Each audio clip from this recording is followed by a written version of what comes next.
संध्या समय ठीक संध्या समय पिला माने परिवार सहित बसी बापा माँ समस्त पिला माने जो दूरदर्शन देखुं समाचार देखुं से माने जनसंख्या नियंत्रण करने कंट्रासेप्टिक उपरे विभिन्न प्रचार आसूची। नमस्कार दर्शक बंधु ओडिया खेला चैनल को पुणी थोड़े स्वागत करुच्ची। आज जो वीडियो आपण नहीं आसी आपण मैंने जानी बर्तमान न्यूज रे भाइराल हो कि गोटे स्कूल पिला ता बैग रे कौन नहीं जाइए आप जानी से मुझे स्क्रीन देखो से न्यूज़टा आपको देखे दूसरी थंबनेलटा तो आप निहाती बुझीपारे। दिन थिला आमे भी स्कूल जाऊँ मोर मनर अच्छी मुझे सार कतरू माड़ खाऊली मोर जिते पाखापाखि पंचम श्रेणी होता मो बैग रे सामान्य किसी कागज टुकुड़ा रही बोली मु स्कूल माड़ खाई ये मत सार मारी कहते कि तू बैग रे आसला बेले कहीं सजाड़ुनु झाड़ुनु कौन बहीर कड़ गुड़ाक देख माने जो स्कूल लाइफ रे पढ़ा जाए बहीर खातार कड़ गुड़ाक सब मोड़ी हो जाए माने कड़ गुड़ाक से गुड़ा जो चिड़िकी बैग भर रुए मोर से बैग रे रही जाइला बोली माड़ खाई किंतु एबे सला ससुर पुओ छोट छुआ तांको बैग रे माने से कागज तो देखा पाऊना से कागज बदले लव लेटर देखा पाँच आउ किसी पिला बैग रे तो एबे न्यूज रे जोड़ा देखिले माने को प्रकार सब जिनिस सब बाहर आपन तो एति सब शुणी मु बहुत पिला निजे देखी माने वर्तमान माने षष्ठ सप्तम पिला जहाँ सब करुँच आप शुणिले आप गाँव में माने देखिले आप माने मुंड काम करनी आप माने भावे आमे टाइम रे एमती थिला एबे पिला यह करुँच आप शुणिले आपंकर माने कान नाक मुंड पूरा जाम हो कहबी ये सब पिला मानकर भूल नुहे ये सब भूल हो गार्डियन मानकर माने आगुरी आप स्कूल गला बेले आपण मुंडटा को कुंडे दवा बैग पत्र सजाड़ा यही सब कारण पेरेंट्स मैंने करुले तो तांको जगिक रखुले ट्यूशन केतटा जाऊँ कौ सार कतिक जाऊँ कई टाइम रे छुट्टी हम छुट्टी माने ट्यूशन कौ जगह को जीव कौ सार कतिक सब पेरेंट्स ठीक करते बर्तमान पिला निजे ठीक कर मुझे सार कतिक जी कहीं कौन से हुक हुक जहाँ सहित हुक पकईदे से ट्यूशन हो मैंने आप मैंने गोटे आप लगनी मैंने आपण पिला मैंने आपण आगे गोटे प्रकार किंतु एक्चुअली सी कौन करुँची आप स्टडी करूना आपण जो मैंने माने 10 वर्ष तलू को पलांतु माने 10 वर्ष तो बहुत ही 5 वर्ष तलू को पलांतु माने पिला केमती कौन रोते कौ भाया रेस्ट्रिक्शन रोते बर्तमान पिला मुहर गोटे जवाब दे पारे माने प्राक्टिकली समस्त लाइफ में मो कथा कहूँ मैंने भी कौन गोटे षष्ठ सप्तम पिला किसी गोटे कहला बेले कौन करूँ से कहूँ तोर कौन हो मैंने एमती जवाब दूसरी न कहवा ही भल मैंने कहीं तुम सम्मान भी मैंने आगे खराब होमती बहुत मैंने आप खाली जानीपारे आउ ता सहित भी मुझे आपको गोटे कथा कहबी किसी न्यूज चैनल भी रोच जो मैंने पिला बहुत खराब करूँ एमती सब गोटे आडभटाइज मैंने जो खराब पड़ों तार भी बरणी आम सार जड़े देती मुझे प्ले करके देखा भिडियोटा मु गोटे दंडयुक्त माने स्कूल रो छात्र थिली सेठी पिला भूल कले ताकू दंड दिया होउथला बापा माँ मानकर नैतिक अधिकार नथिला शिक्षकों को आसी प्रश्न करिवार तमे मो पिला को काहेकि मारल से पिला जदि घरे जाइकरी माड़ देखौथला से बापा कहूतले ताकू आउ दुई पहाड़ काहेकि देलनी से निश्चय कोठी दुष्ट होइथिबो पिलार सपक्ष नै से बापा को आसी प्रश्न करू नथिले किंतु बड़ दुर्भाग्यर विषय एबे एटा दंड मुक्त शिक्षा अनुष्ठान सब तैयारी होइछि टेलीफोन नंबर सेठी मेंशन होइछि पिलाटी माड़ खाइले संगे संगे उच्चाधिकारी को पदाधिकारी को फोन कले से आसी ता ऊपर दंड देबे ये सार जड़े जो बरणी देले मु 100% सहित मु सहमत कहीं बर्तमान सी भी लाइफ रे सी जहाँ जहाँ सब माने देखी आसी जहाँ कर समस्त जानूँ किंतु जिनसा हूँ कौन ना माने कि क्या कहवाकू ना माने आम देखुं गोटे पिला खराब हो आम जी माने पेरेंट्स आगे कहूँ उल्टी आम बदनाम हो कहीं तो माने पेरेंट्स कहते तू आम पिला देखिपारूनु सी एमती करू से छाड़ी दियो ना माने सी जहाँ करूँ माने कथार ना ना माने निजे कलाकर्मर जो फलटा निजे ही भोगवाक पड़े कहीं भोगवाक पड़ोनी तो तेणु छाड़ी दियो जहाँ भी करूँ लाइफ रे से बंचवाक दियो ये करने दियो तो निज बापा माँ जहाँ माने करूना तागिद करूना तो आपड़ चाहिए तागिद करवाटा एक भूल पिला मोबाइल धरुले जितेबले माने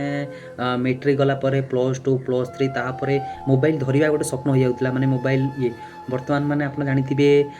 जाई तो थिला बर्तमान जो कोरोना पसला लॉकडाउन पर सब जो ऑनलाइन क्लास होगा पिला चाहूबा जिनिस माने माने गोटे कहती ना मोबाइल धरवा गोटे स्वप्न था जोटे माने से आम पाखे छोटिया मोबाइल था भर गोटे छोटिया मेमोरी पशुला मैंने ताकू नहीं गोटे गीत डाउनलोड करने 2G से वोडाफोन एयरटेल 2G चलूला ताकू नहीं गोटे गीत डीजे गीत आगुरी सब माने डीजे गीत प्रति लोभ था माने डीजे गीत शुणा डीजे गीत डाउनलोड करवा तो बर्तमान आप जानी समस्त पाखे फाड़ी किया मोबाइल बर्तमान से कौन 24 घंटा देखुं आप तो जानते ଆଉ ମାନେ କୁହନ୍ତିନି ନା ମାନେ ଆଗରୁ ମାନେ ଗୋଟେ ସେ ଜିନିଷଟା ଗୋଟେ ମାନେ ମୁଣ୍ଡରେ ମାନେ ଗୋଟେ ଅଲଗା ପ୍ରକାର ଚିନ୍ତାଧାରା ଥିଲା ମାନେ ସେ ଜିନିଷଟାକୁ ମାନେ ଆପଣ ଭାବିଲେ ଗୋଟେ ଡର ପ୍ରତି ଥିଲା ବର୍ତ୍ତମାନ ମାନେ କୁହନ୍ତି ନା ଯେଉଁ ଡରଟା 0% ହେଇଯାଇଛି ନା ସାର୍ଙ୍କୁ ଡର ନା ନିଜ ବାପା ମାଆଙ୍କୁ ଡର ଆଉ ଯେଉଁଠି ଦେଖୁଛନ୍ତି ବାପା ମାଆ କିଛି କହୁନାହାନ୍ତି ସେ ଡରିବେ କ'ଣ ପାଇଁ ପ୍ରଥମର ମାନେ ଜିନିଷଟା ହେଉଛି ନିଜର ବାପା ମାଆ ନିଜ ବାପା ମାଆ ଦେଖିଲେ ଯଦି ଗୋଟେ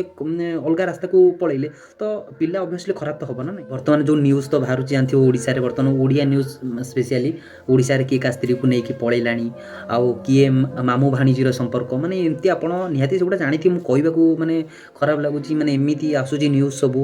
ଯାହାଫଳରେ ଲୋକ ତାକୁ ବି ଦେଖୁଛନ୍ତି ଆଉ ଏମିତି ଖରାପ ଆଡ଼ଭର୍ଟାଇଜ୍ ମଧ୍ୟ ଦେଖୁଛନ୍ତି ଟିଭିରେ ଦେଖୁଛନ୍ତି ମାନେ ଆପଣ ବି ଦେଖିପାରିବେନି ଆପଣ ମାନେ ଗୋଟେ ଆଡ଼ଭର୍ଟାଇଜ୍ ମାନେ ଟିଭି ଦେଖୁଥିବେ ଘରେ ବର୍ତ୍ତମାନ ଯେଉଁଭଳିଆ ଆଡ଼ଭର୍ଟାଇଜ୍ ଆସିଲାଣି ବର୍ତ୍ତମାନ ଡାଇରେକ୍ଟ ସାଙ୍ଗେ ସାଙ୍ଗେ ଆପଣ ମାନେ ମାନେ ଗୋଟେ ଏମିତି ଲାଗୁଛି ଯେ ଆପଣ ପ୍ୟାରେଣ୍ଟସ୍ଙ୍କ ସହିତ କୌଣସି ଫିଲ୍ମ ବି ମାନେ କୌଣସି ଦେଖିପାରିବେନି ମାନେ ସିଚୁଏସନ୍ ଏମିତି ହେଇଗଲାଣି ଏମିତି ବହୁତ ଛୋଟ କଥା ଅଛି ଯେଉଁଥିପାଇଁ ଆମ ସ୍କୁଲ ଲାଇଫ୍ରେ ଆମର ଏମିତି ଘଟିଛି ବ୍ୟାଗ୍ରେ କାଗଜ ଟୁକୁଡ଼ା ପାଇଁ ମାଡ଼ ଖାଇବା କିଛି ଗୋଟେ ଭୁଲ କରିକି ଯଦି 10ଟାରୁ ସ୍କୁଲ ଆମର 10ଟା ପରେ ଯଦି ଆସି ପହଞ୍ଚିବା ବାହାରେ ଆଣ୍ଠେଇବା 15 ମିନିଟ୍ ଏମିତି ବହୁତ ବର୍ତ୍ତମାନ ତ ଜାଣିଲେ ଯେଉଁ ଦଣ୍ଡମୁକ୍ତ ଅଞ୍ଚଳ ମାନେ ଗଭର୍ଣ୍ଣମେଣ୍ଟ କ'ଣ କରୁଛି ମୁଁ କିଛି ବୁଝିପାରୁନି ବର୍ତ୍ତମାନ ଲକଡାଉନ୍ ସମୟରେ ତ ତାପରେ ଜାଣିଥିବ ଗୋଟେ 100 ଜଣରୁ ଯେତିକି ଜଣ ପରୀକ୍ଷା ଦେଉଛନ୍ତି ପୁରା 100 ଜଣ ହିଁ ପାସ୍ କରୁଛନ୍ତି ତାପରେ ହେଉଛି ଯେଉଁ ମୋବାଇଲ ପାଇଁ ପିଲାଙ୍କ ମାଇଣ୍ଡରେ ପୁରା ଏମିତି ହେଇଗଲା ଯେ ଆମେ ପଢ଼ୁଛନ୍ତି ମାନେ ପାସ୍ କରିବା ଗୋଟେ କଥାରେ ନାହିଁ ଗୋଟେ ପାସ୍ ଫେଲ୍ର ଯେଉଁ ଗୋଟେ ଡର ଥିଲା ଗୋଟେ ସପ୍ତମ ବୋର୍ଡ଼ ପରୀକ୍ଷା ଥିଲା ସପ୍ତମ ପରୀକ୍ଷାରେ ଡେଉଁଥିଲେ ଯିଏ ଅଷ୍ଟମ ନବମ ଦଶମ ସେଟା ଗୋଟେ ସପ୍ତମ ଶ୍ରେଣୀ ଗୋଟେ ପାହାଚ ଥିଲା ବର୍ତ୍ତମାନ ସେ ପାହାଚଟାକୁ ତ କାଢ଼ିଦେଲେ ମାନେ ଓଡ଼ିଶା ବୋର୍ଡ଼ ସେଟା ସପ୍ତମ ଶ୍ରେଣୀଟାକୁ ସେ ପରୀକ୍ଷାଟାକୁ କାଢ଼ିଦେଲେ ତାପରେ ଅଷ୍ଟମ ନବମ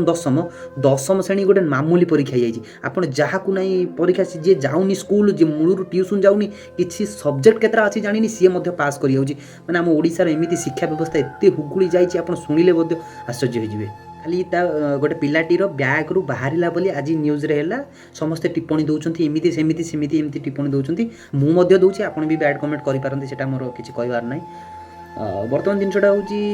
ଆପଣ ଏଇ ଜାଣିଲା ପରେ କିଛି ଆମେ ଗୋଟେ ପଦକ୍ଷେପ ନିଅନ୍ତି ପିଲାକୁ ତାଗିଦ କରନ୍ତି ମୋର ଏଇ ଭିଡ଼ିଓ ମାଧ୍ୟମରେ ସମସ୍ତେ ଗାର୍ଡ଼ିଆନ୍ମାନଙ୍କୁ ପ୍ୟାରେଣ୍ଟସ୍ମାନଙ୍କୁ ଯେତିକି ବି ଲୋକ ଗୁରୁଜନମାନେ ଦେଖୁଛନ୍ତି ସମସ୍ତଙ୍କୁ ମୁଁ ଅନୁରୋଧ କରିବି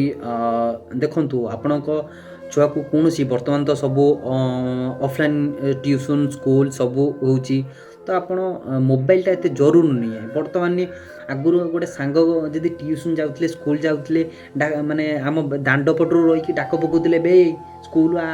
ବର୍ତ୍ତମାନ ମାନେ ଘର ଭିତରେ ଥାଇକି ହ୍ୟାଲୋ ହଁ ଜଲ୍ଦି ଆ ମୁଁ ଅଛି ମାନେ ମୋବାଇଲ ମାନେ ଏତେ ପରିମାଣର ୟୁଜ୍ କରୁଛନ୍ତି ଯାହାଫଳରେ ଦେଖନ୍ତୁ ଆପଣଙ୍କୁ ଯଦି ମୋବାଇଲ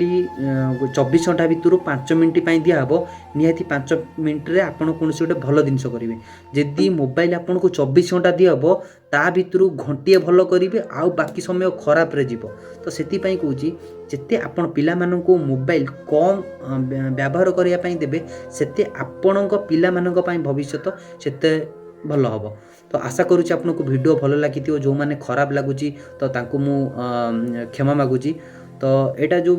ଚାଲିଛି ଯେଉଁ ବର୍ତ୍ତମାନ ଯେଉଁ ପିଢ଼ି ପରେ ପିଢ଼ି ଚାଲିଛି ଖରାପ ହେଇ ଚାଲିଛି ସେଇମାନଙ୍କୁ କିଛିଟା ତାଙ୍କୁ ଭଲ କରିବା ପାଇଁ ମୋର ଏଇଟା ଗୋଟେ ଛୋଟିଆ ଭିଡ଼ିଓଟେ ଥିଲା ତ ଆଶା କରୁଛି ଭିଡ଼ିଓ ନିହାତି ଆପଣଙ୍କୁ ଭଲ ଲାଗିବ ଯଦି ଭଲ ଲାଗିଛି ଲାଇକ୍ କରନ୍ତୁ ସବସ୍କ୍ରାଇବ୍ କରନ୍ତୁ ଆଉ ସେୟାର କରିବାକୁ ଜମରୁ ଭୁଲନ୍ତି ବାଏ ବାଏ ଦେଖା ହେବ ନୂଆ ଭିଡ଼ିଓରେ।